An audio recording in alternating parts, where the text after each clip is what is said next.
Welcome to this episode of The LinkedIn Marketer. My name is Karen Hollenbach, and today I'm going to explore with you how to get started with your LinkedIn presence. Now, before my regular listeners sign off and say, Well, Karen, I've been on LinkedIn for ages. I know exactly what I'm doing. I don't need to listen to this episode. I beg to differ. This episode is a great refresh for anyone who is quite active on LinkedIn. And it's also going to help the increasing number of leaders of organizations I meet who are perhaps a little quieter and more thoughtful than most. And they don't really engage with the idea of having an online presence. So, yes, this episode is for that second group of people. For my long term listeners, I think you'll get something out of this episode too, a bit of a refresh. If you have digital marketing, comms in your title, you'll be quite comfortable with the idea of having a LinkedIn presence. However, there are a group of people out there who are reluctant about having an online presence. And I understand that the idea of creating a LinkedIn profile or writing about yourself can feel really uncomfortable. And so it's for this reason I encounter many people who have not taken the time to what I call tend to their LinkedIn garden. And your LinkedIn garden is your LinkedIn profile. And it's very normal to have a mental block about it because you're not sure where to start. So, for the more mature professional, let's say 40 plus, we were taught to be humble and to let our work and results speak for us. Now, you don't need me to tell you the world has changed, and an increasing number of decisions are now made about you and your organization based on what people can find out about you and the leaders of your organization online, and probably more specifically on LinkedIn. So, if you do not have an online presence, you may in fact be damaging your chances of being considered or for your organization to be considered for opportunities. Now, if you're a job seeker, that means that it could be for potential roles from headhunters and recruiters. If you lead a business and are a key client facing person or a decision maker, a leader in your business, it could mean proposals, pitches, collaborations. So, what we're trying to do is reduce risk in the decision makers' buying process by helping them evaluate you as a professional and or as a leader of the organization that you represent.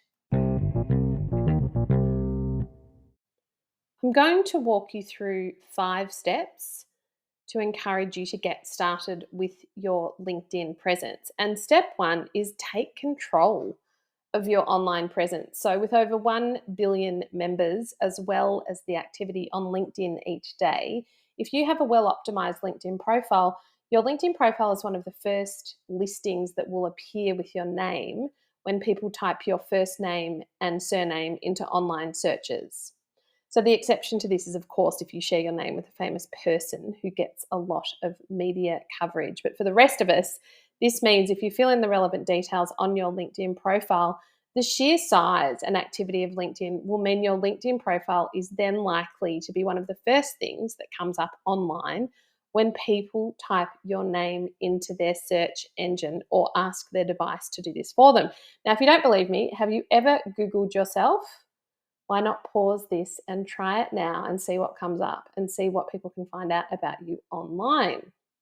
Now, as a digital minimalist, that's me, and an inherently private person, I want to be in control of the information people can find out about me online. So, this is why I leverage my LinkedIn profile and presence to make sure when you search me online, you find out about my professional focus. Step 2 in getting started with your LinkedIn and online presence is locking down your privacy settings on social media and related apps. So, online reputation management is really about having better control of what people can find out about you online.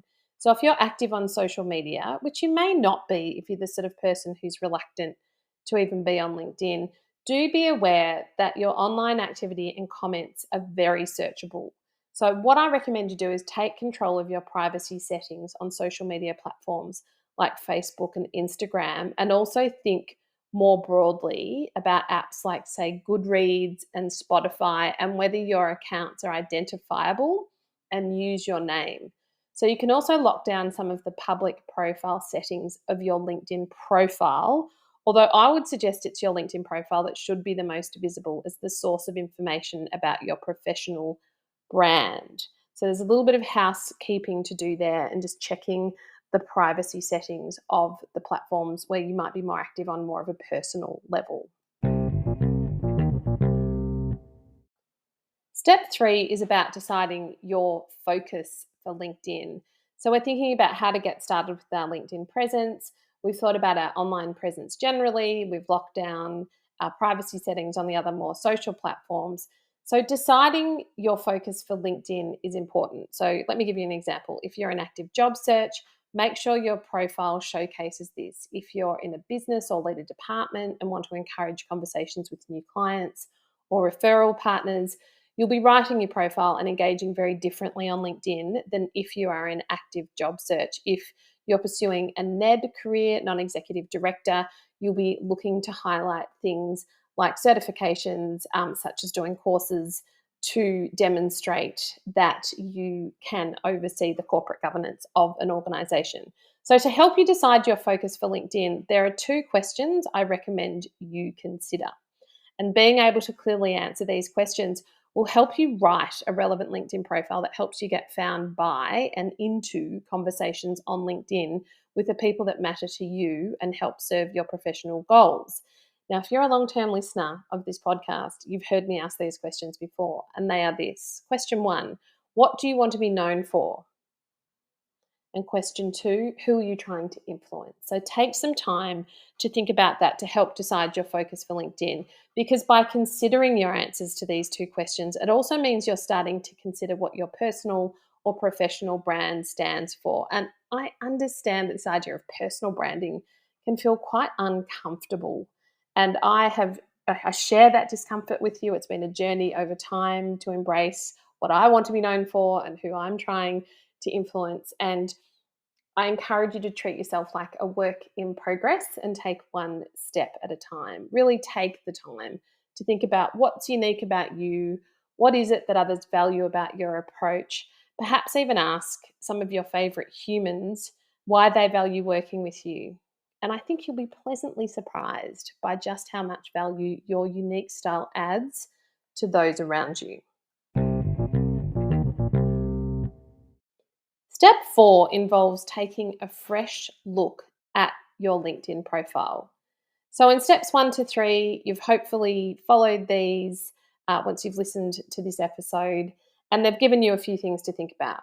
The things you need to look at with your LinkedIn profile are to consider your photo, is it current, your skills, your location, your about section, and your experience and goals. So there's many elements of your LinkedIn profile, and you can listen to other podcast episodes to help you optimize your profile and think about how you might write a good LinkedIn profile. You can also visit the knowledge base of Think Bespoke's website, where I've written lots of different articles on different features within your LinkedIn profile and how to update them and how to approach writing them. The fifth and final step is to ask some colleagues and clients to endorse or recommend you on LinkedIn.